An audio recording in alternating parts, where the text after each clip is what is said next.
amedrentando al policía para que no pueda realizar su trabajo, han intentado hacerlo también con el personal militar. Y algo que a mí me llama poderosamente la atención, mi corazón toda la vida va a ser pixelado y verde olivo, pero sí me doy cuenta, por ejemplo, que el personal de la naval tienen no solo una gran preparación, creo que incluso muchos de ellos son más disciplinados que el personal militar para cuestiones de operación táctica e incluso para el llenado de un informe policial homologado, para saber cómo responder cuando van a una audiencia, porque a ellos a lo mejor, y retomando lo contemplabas, es un gran pleito que yo he tenido con el personal,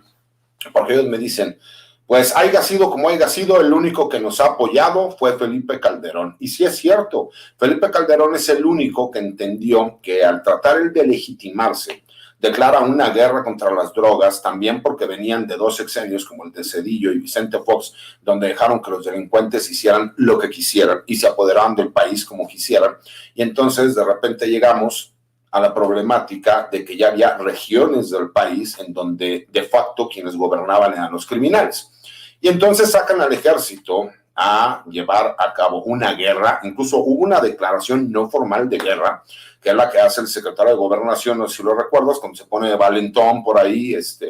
a declarar esta guerra contra los grupos criminales,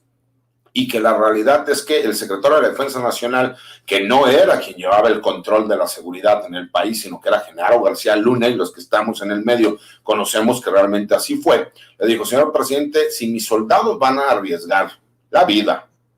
si van a arriesgar la libertad y pueden quedar marcados para lo que pase el día de mañana, porque a ningún militar de los viejos se le olvida lo que pasó en el 68 y los señalamientos que se siguen recibiendo y que ellos consideran que no fueron los responsables como tal, pues obviamente sabía que iba a pasar a la historia, ¿no? ¿Y qué fue lo que hizo? Bueno, pues entonces apoya al personal, todos los años hubo aumentos, ahí es donde por primera vez vimos becas para el personal militar, apoyos para el personal militar.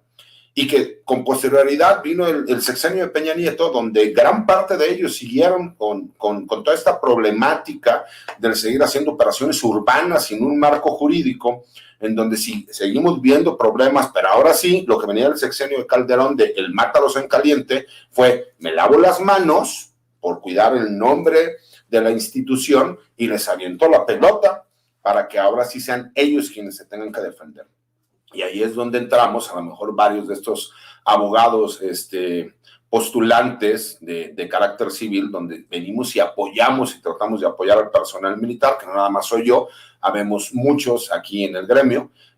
a lo mejor no tantos como en la materia penal en el fuero civil o en el fuero federal, pero la verdad es que hay muchos muy buenos y muy aguerridos. Y es donde pasan los años, vemos que la institución se lava las manos, los deja a ellos con un problema de carácter personal, cuando incluso esas órdenes verbales eran en ese sentido, y estamos viendo cómo se está pagando la indemnización a una persona que se confundió en su momento y que dentro de esas mismas órdenes verbales se les dijeron, pues ahí cárgalos con unas armas y quítate de problemas, y no vemos a quienes dio las órdenes, sino vimos a quienes las ejecutó. Esa es la gran problemática. Y por eso a mí me interesa que quede muy claro cómo el personal militar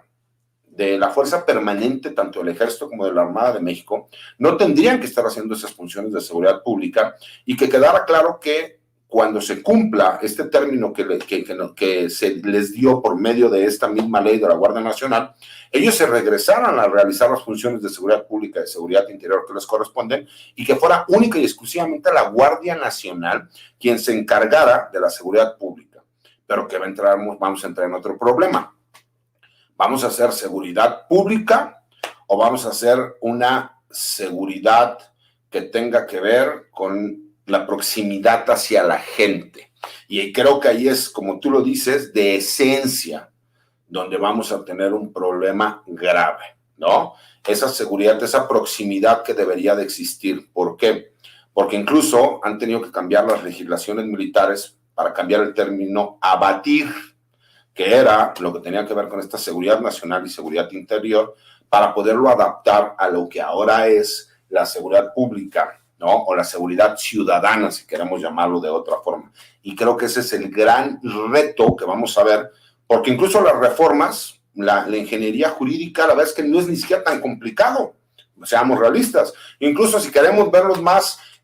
gandallas, por así decirlo, pues si nos vamos a la misma ley orgánica de la Administración Pública Federal, y como bien tú lo dices, en el artículo 29, fracción cuarta, que hace mención al manejo tanto del activo del Ejército, de la Fuerza Aérea y de la Guardia Nacional de la Federación, que realmente es un concepto que traen desde la Constitución del 24 y que de alguna forma lo copiamos, porque para que la gente lo sepa, nuestra Constitución se la copiamos a la de los Estados Unidos, nada más que como todo lo que hacemos en México lo hicimos a la mexicana, ¿no? Allá sí tienen ciertas enmiendas que se respetan de una forma impresionante, y aquí en México dijimos, no, ¿cómo? Aquí les vamos a dar garantías individuales en vez de derechos humanos. Por eso todavía no entendemos cuál es la diferencia entre derechos humanos y garantías individuales. Y eso es lo que me gustaría que nos dieras tu opinión, mi querido Víctor. Sí, yo creo que aquí vale la pena retomar una distinción conceptual para distinguir el ámbito de la seguridad nacional del ámbito de la seguridad pública, porque muchas veces en los medios se presentan como sinónimos y en realidad no son lo mismo. El ámbito de la seguridad nacional es el ámbito de la supervivencia del Estado. Se considera una amenaza a la seguridad nacional toda aquella situación que pone en entredicho a la existencia de un Estado, de una comunidad política. En cambio, la seguridad pública es un ámbito más acotado, es el ámbito de la persecución y el castigo del delito, eso lo marca la ley del Sistema Nacional de Seguridad Pública. ¿Cómo se distinguen? Si a mí me roban, por ejemplo, terminando esta entrevista, mi maletín en el que llevo mi computadora, eso es una amenaza a la seguridad pública, ¿no? Hay un policía, un ministerio público que tiene que dedicar recursos para encontrar esa computadora, pero México no va a desaparecer por el hecho de que yo haya sido víctima de un delito, es decir, no todas las amenazas a la seguridad nacional son delitos y no todos los delitos son amenazas a la seguridad nacional. Hay amenazas a la seguridad nacional que no son antropogénicas, es decir, que no son generadas por el hombre. Por ejemplo, el COVID. Yo al COVID no lo puedo combatir desde una lógica estrictamente militar o policial. Yo al COVID no le puedo emitir una orden de aprehensión, no le puedo dar unos tehuacanazos en un ministerio público para que se porte bien. Tengo que poner un médico, a un epidemiólogo para manejar esa pandemia. No le puedo echar a la Guardia Nacional, no le puedo echar al Ejército. Y en ese sentido, las amenazas a la seguridad nacional son mucho más diversas. Entran temas de seguridad energética, seguridad aeroespacial, seguridad económica, el tema de las crisis económicas. Y hay un término intermedio que es el que se trató de desarrollar en la Ley de Seguridad Interior.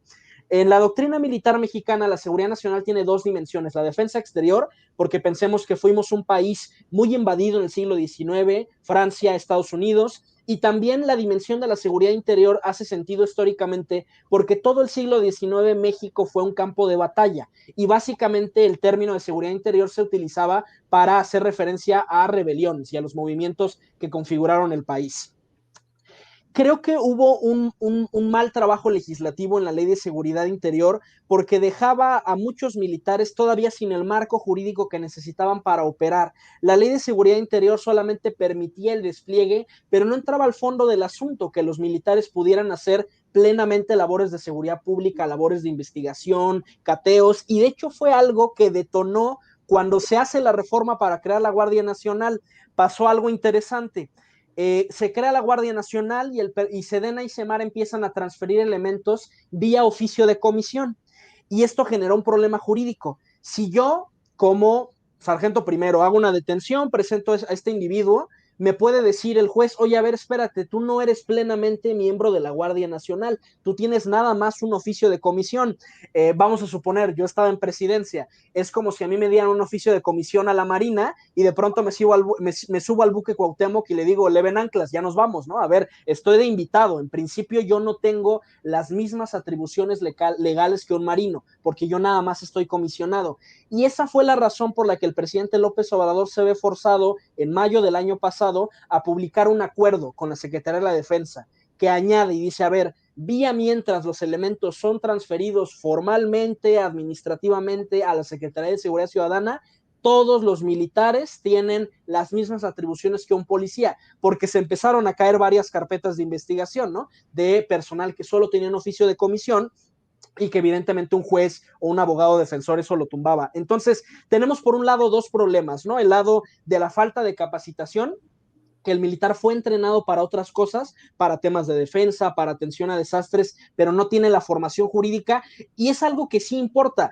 si yo acepto un trabajo para el que no estoy entrenado, a lo mejor no se acaba el mundo, pero si un soldado es un trabajo para el que no fue capacitado, se cae una carpeta, no se hace justicia a una víctima, hay un criminal que sale libre y por eso tiene consecuencias importantes. Y en segundo lugar está el tema del marco legal, ¿no? Que hubo estos huecos en la Guardia Nacional y el propio personal sabía que esto era pues más una OP, como se dice en el medio, una operación pantalla, que realmente una transición. Las mismas camionetas de Guardia Nacional son camionetas pintadas de Sedena, hay videos de cómo el personal un día antes de la ceremonia del Campo Marte estaba repintando las camionetas, el personal está muy enojado con el nuevo uniforme, el de color blanco, le dicen el uniforme de tiro al blanco, ¿no? Porque ni siquiera es un camuflaje urbano, o sea, es como para perseguir al Chapo Guzmán en el Himalaya, yo no sé quién diseñó ese uniforme, y el personal también se ha sentido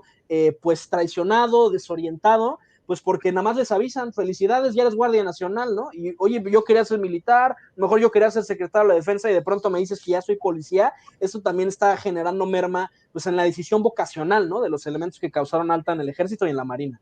Claro, y aparte porque dicen, ok, ya me mandaron a la Guardia Nacional, pero no me están pagando como Guardia Nacional, que en teoría para el personal de tropa y a lo mejor el personal de cabos, sí les convendría más el sueldo de la Guardia Nacional que les están pagando en el Ejército.